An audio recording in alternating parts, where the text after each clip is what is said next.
Welcome, ladies and gentlemen, to Fan Appreciation Month here on Reaction and Review. Tonight, guys, I'm taking a look at a comedy from 2012. That movie is John Dies at the End. Now, I'm going to tell you everything I know about this movie. I know that it's based on a book. I know that the book was written by a cracked columnist named David Wong. I can tell you that on a personal level, Wong is not one of my favorite writers on Cracked, but his work is certainly, good. And I can tell you this has something to do with soy sauce. I got that off of the trailer. That's it. That's everything that I know about this. I can tell you that it's based on a book. I can tell you who wrote the book. I know it has something to do with soy sauce. Oh, and also, as many people have told me, the book's title is kind of sort of a lie because John dies by the end of chapter 1 and then he gets fucking better. That's it. I know nothing else. I have no idea if this movie's any good. I have no idea if the story's even halfway decent. I have no idea. I'm certainly hoping, though, for it to be interesting because, well, I mean, the trailer, while it didn't make a whole lot of sense, at least looked kind of sort of entertaining. So we are hopefully going to get something, decent here. And the only way I'm going to find out if this thing's any good at all is if I shut up and I push play, and I'm going to do that right now. So, without further ado, it's time to kick back, relax, and check out John Dies at the End.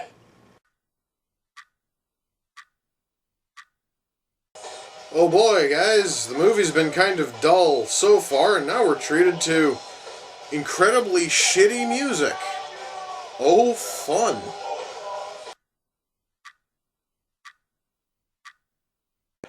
Guys, I would really like it if this movie would start to make sense. I honestly, guys, am not even asking for much. I really just want this mangled fucking mess of weird shit to kind of start to make sense. I'd like to have a reason to care about David or John or, any of the other dumb shit going on here. Can we please just sort of get this plot going? Because so far we're kind of going nowhere fast.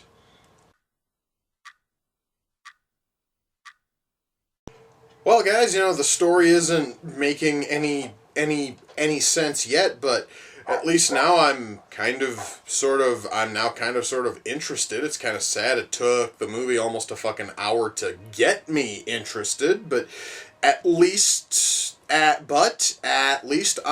now interested. Okay, that was certainly cool. And it's actually making me want to see more of this. The movie was starting to drag again, but to see a guy's eyes fucking, explode, at least that's caught my interest a little bit again. And just like that, the only character who was even moderately likable in this movie is dead. And we've still got about 10 minutes left. Oh boy.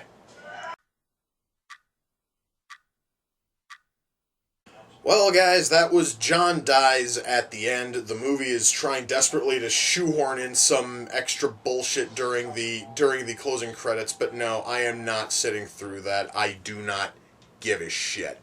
Okay, let's start with the writing. I have no idea how loyal this is to David fucking Wong's book, but if this thing is in any way loyal to his book, then David Wong's writing is shit. At least when he's trying to write fiction, it's shit. Because I'm going to compare this to the works of Joss Whedon. And no, that is not a good thing, because Joss Whedon cannot write characters to save his fucking soul.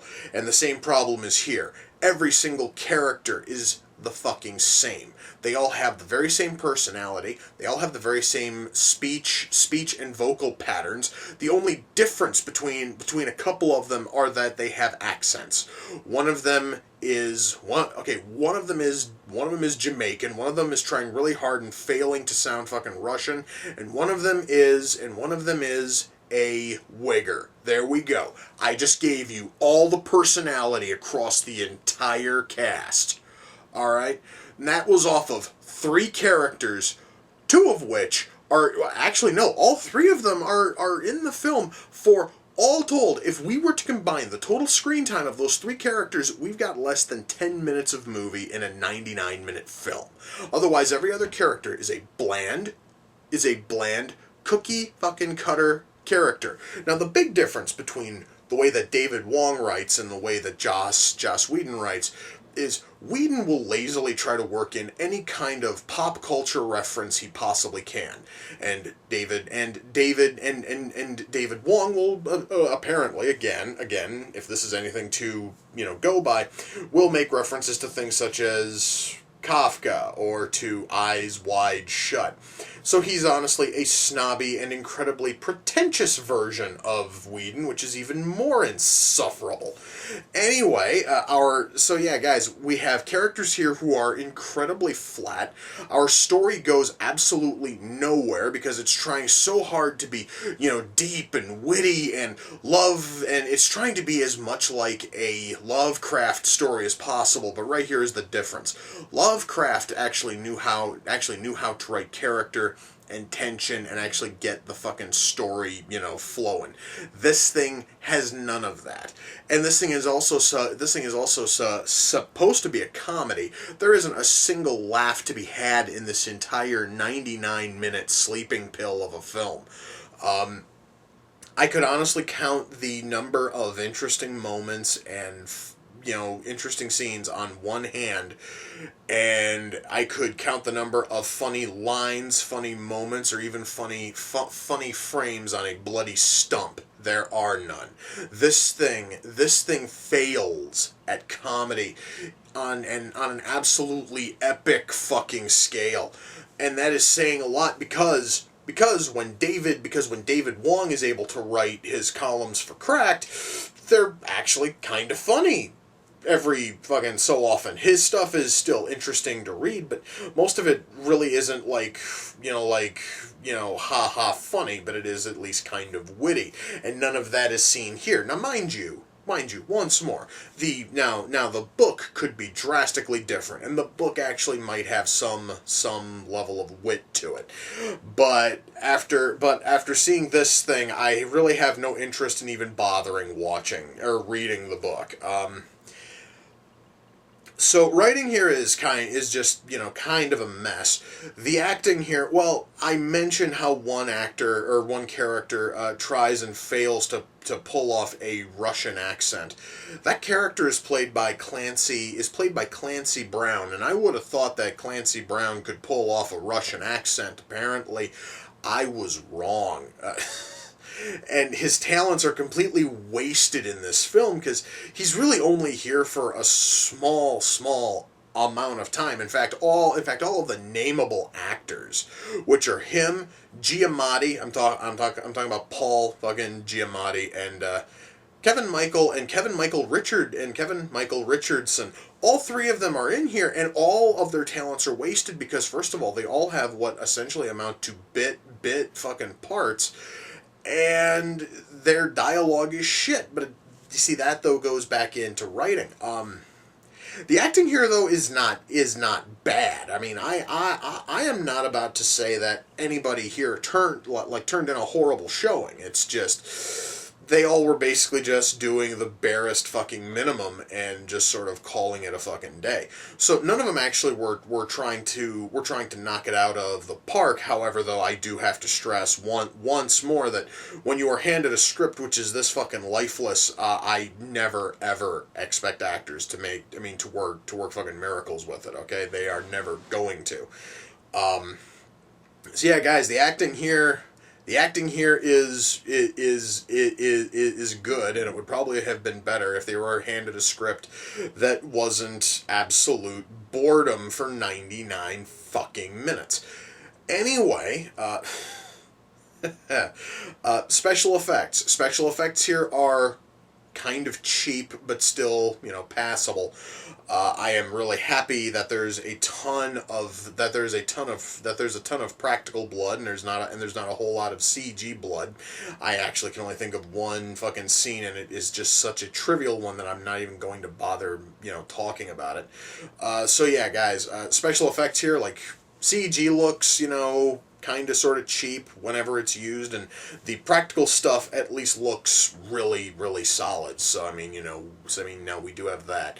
Camera work here is good, sound mix is good, the lighting here is good. It's just, guys, this whole thing would have been so much better if the script were good, and it really, really isn't. We have here we have here a script which honestly had it had the potential to be a really strong film, and instead it absolutely fails. It was trying so hard to be, weird and, goofy, but it failed to be funny. And when your movie is marketing itself as a comedy and you fail to even fucking get a smile out of your viewer, then you have failed. And you have failed in a huge, huge way. So guys, when all is said and done, am I able to recommend John Dies at the End? Well, I do know that, at least I believe that this thing is still on Netflix. If you really want to see if it's something that you would be into, by all means, check it out there. If this thing's running on like HBO or Showtime or something, by all means, check it out. But to purchase it, I would say no. There's no earthly way in hell I am going to recommend this thing for purchase. It just isn't worth it. You could probably save your money and just purchase the book. The book is probably better, because nine times out of 10 the book is better than the movie anyway. So yeah, guys, I cannot recommend this for purchase unless you know for certain it's something that you're really going to be into. And in that case, you can probably find it on Netflix still. Go over there, check it out, and if you really enjoy it, then by all means purchase it. But there's no way I would ever tell anyone to rush out and buy this thing, and there's no way in hell this thing is staying in my Blu-ray collection. There's just no fucking way. So anyway, guys, now because it's Fan Appreciation Month, John Dies at the End came off the Amazon wish list. The person who sent it in was Mage, and you can find her YouTube channel at youtube.com/user/Madam Crystal and Mage.